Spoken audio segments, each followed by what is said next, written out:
श्री शिवाय नमस्तुभ्यम। हर हर महादेव। पूज्य गुरुजी पंडित प्रदीप जी मिश्रा की श्री शिव भक्ति शिव महापुराण कथा 16 नवंबर से 22 नवंबर तक new highway city GT road Kalyanpur Kanpur में शुरू हो चुकी है। आज कथा का 5वां दिन था। यदि आप आज की कथा किसी कारणवश नहीं सुन पाए हैं तो वीडियो को अंत तक अवश्य देखें। गुरुजी के द्वारा बताए गए उपाय और जानकारी आपके साथ आज इस वीडियो में शेयर करने वाली हूँ। आज की कथा में गुरुजी ने शंभेश्वर महादेव के प्रागट्य का वर्णन बताया है। गुरुजी ने बताया हिरण्यकश्यप के वध के लिए भगवान विष्णु ने नरसिंह का अवतार लिया था। जब भगवान विष्णु नरसिंह का अवतार लेकर हिरण्यकश्यप का वध किया था, उनका वध करने के बाद नरसिंह भगवान का क्रोध शांत नहीं हुआ। उनके क्रोध से संपूर्ण ब्रह्मांड भयभीत हो उठा। ऐसी स्थिति देख सभी देवताओं ने महादेव से जाकर प्रार्थना की कि वो नरसिंह भगवान का क्रोध शांत करे। तब शिवजी ने सरम्भ पक्षी का अवतार लिया था, जिसमें मनुष्य, पक्षी और शेर का समावेश था।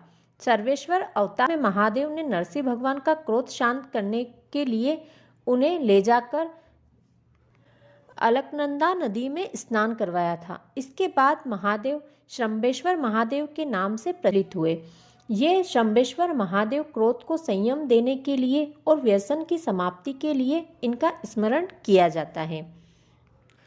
आज की कथा में पूज्य गुरु जी ने शंभेश्वर महादेव के कुछ उपाय बताए हैं। उसमें से पहला उपाय, यदि कोई व्यक्ति गलत मार्ग पर है, शराब का आदी है, औरत के चक्कर में है, व्यसन में डूबा हुआ है, जुआ आदि नशे की लत में है, किसी अन्य औरत के चक्कर में है, वेश्यावृत्ति में है, तो शंभेश्वर महादेव के नाम से काली तिल शिवलिंग पर समर्पित करें। फिर थोड़ी देर बाद वो चढ़ी हुई काली तिल वापस उठाकर अपने घर ले आए। अब जो व्यक्ति गलत मार्ग पर है, उसे सुबह के समय वो काले तिल खिला दें। यदि वो ऐसे नहीं खाता है तो उसे खाने के साथ मिलाकर आप दे सकते हैं। दूसरा, यदि कोई व्यक्ति गलत मार्ग पर है, शराब का आदी है, औरत के चक्कर में है, तो शंभेश्वर महादेव के नाम से शिवलिंग पर जल चढ़ाएं और जल झेल कर लाएं और गलत मार्ग पर जा रहे व्यक्ति को उस जल का आचमन करवाएं। तीसरा उपाय, पीले कलर की मिट्टी से शंभेश्वर महादेव का स्मरण करके शिवलिंग का निर्माण बेलपत्र के पेड़ के नीचे करें। अब अभिषेक और पूजा करें, काला तिल चढ़ाएं। आप शमी पत्र, धतूरा, सब जो भी पूजा सामग्री होती है वो सभी समर्पित करें। इसके अलावा आपको किसी अनाज के दाने अर्पित करना है। आप चाहें तो गेहूं के, ज्वार के, बाजरे के, किसी भी अनाज के ले सकते हैं। सभी सामग्री आपको शंभेश्वर महादेव का स्मरण करके चढ़ाना है।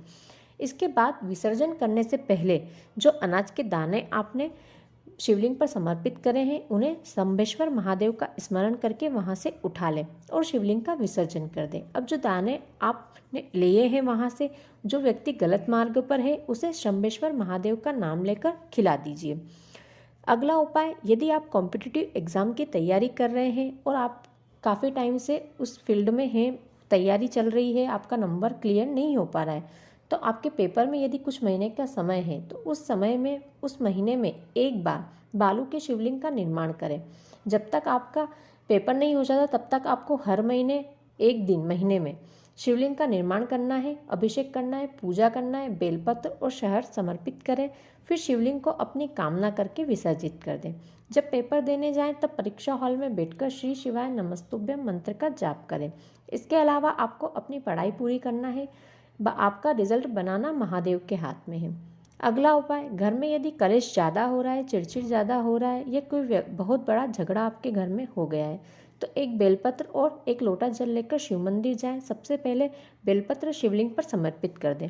फिर सबसे पहले जल अशोक सुंदरी के स्थान पर चढ़ाएं, फिर गणेश जी के स्थान पर, उसके बाद कार्तिकेय जी के स्थान पर, फिर जलाधारी में, और सबसे आखिरी में आपको शिवलिंग पर जल चढ़ाना है। उसके बाद 5 मिनट आप शिवलिंग के पास बैठें और आते हुए अपने हाथ को शिवलिंग पर छुआ दें। और जो हाथ आपने शिवलिंग पर छुआया है, घर में प्रवेश करने से पहले अपने घर के दरवाजे पर, चौखट पर, कहीं भी आप अपने उस हाथ को छुआ दें। उसके बाद घर में प्रवेश करें। केवल 9 से 10 मिनट में आपके घर में कितना ही बड़ा झगड़ा क्यों नहीं हो रहा हो, अशांति क्यों नहीं हो, सब समाप्त हो जाएगा और घर में शांति हो जाएगी। अगला उपाय, जिस व्यक्ति को मिर्गी आती है तो उसे एक कटोरी में जल लेकर उसमें एक बेलपत्र डालें। अब शिव मंदिर जाएं। शिव मंदिर में दक्षिण की ओर बैठकर उत्तर की ओर आपको मुख रखना है और पांडुकेश्वर महादेव का नाम लेकर वो कटोरी का जल बेलपत्र सहित शिवलिंग पर समर्पित करना है। फिर उस जल को झेलकर उस व्यक्ति को लेकर पिला दें जिसे मिर्गी के झटके आ रहे हैं। वो 3 मिनट में उठकर खड़ा हो जाएगा। इसके अलावा गुरुजी ने बताया, कैंसर के मरीज के लिए त्रिजुगी नारायण का जल और मिर्गी के झोला आने वाले के लिए पांडुकेश्वर महादेव का जल बहुत उपयोगी होता है। इसके अलावा आज की कथा में पूज्य गुरुजी ने एक विशेष जानकारियाँ दी हैं, वो जान लीजिए। पहली जानकारी, हमारे द्वारा बोले गए शब्द 3 प्रकार के होते हैं। पहला वर्णप्रिय, यानी अपने वर्ण का गुणगान करना। दूसरा कर्णप्रिय शब्द, किसी से कोई काम करवाना होता है तो हम उसकी तारीफ करते हैं, यह कर्णप्रिय शब्द होता है। तीसरा धर्मप्रिय शब्द, जो धर्म के लिए अच्छी बातें करते हैं वह धर्मप्रिय शब्द होते हैं। दूसरी, यदि हम मन से दुखी हैं तो हमें कहीं पर भी सुख नहीं मिल सकता, और यदि हम मन से सुखी हैं तो हम झोपड़े में भी खुश रहते हैं। तीसरी जानकारी, ये हमें दिखावा नहीं करना चाहिए, क्योंकि भगवान कभी दिखावा नहीं देखता, वो तो हमारा दिल देखता है। चौथी जानकारी, जब हम आगे बढ़ने का प्रयास करते हैं और बढ़ते चले जाते हैं तो हमारा खाना और हमारी हंसी कम होती चली जाती है। अगली जानकारी, गर्भ में पल रहे बच्चे को जो ज्ञान दिया जाता है उस ज्ञान के जैसा कोई ज्ञान दिया ही नहीं जा सकता कहीं भी और कभी भी। गुरुजी ने कहा, जब आप गर्भवती हो तो अपने बच्चे को अच्छा ज्ञान देना चाहिए, अच्छी चीज़ें देखना और सुनना चाहिए। अगली जानकारी, गुरुजी ने व्यासपीठ से सभी से निवेदन किया है, जो भी व्यक्ति दिल से गोरक्षा करना चाहता है तो हर प्रत्येक व्यक्ति को अपने घर में एक गाय जरूर रखना चाहिए। गुरुजी ने कहा, हम ऐसा सोचते हैं हमारे ऊपर किसी ने जादू टोना कर दिया है, हम बीमार रहते हैं, हमारी दुकान नहीं चल रही है। गुरुजी ने कहा, किसी की सामर्थ्यता नहीं है कि कोई आपके ऊपर कुछ करवा सके। जिस घर का एक व्यक्ति भी यदि शिव मंदिर जाता है तो उसके साथ शिव मंदिर की रज हमारे घर में आ जाती है। जहाँ शिव मंदिर की रज आती है वहाँ कोई कुछ ऐसा कर ही नहीं सकता है। गुरुजी ने कहा, सप्ताह में एक बार पूरे परिवार के साथ बैठकर खाना खाना चाहिए, परिवार को समय दें, अपने बच्चों से फ्रेंडली रहें, उनसे उनके मन की बात जानना चाहिए। आज की कथा में किसी ने एक पत्र में सवाल पूछा था, क्या नारी शिवलिंग का निर्माण कर सकती है? तो गुरुजी ने कहा, कोई भी महादेव के शिवलिंग का निर्माण कर सकता है।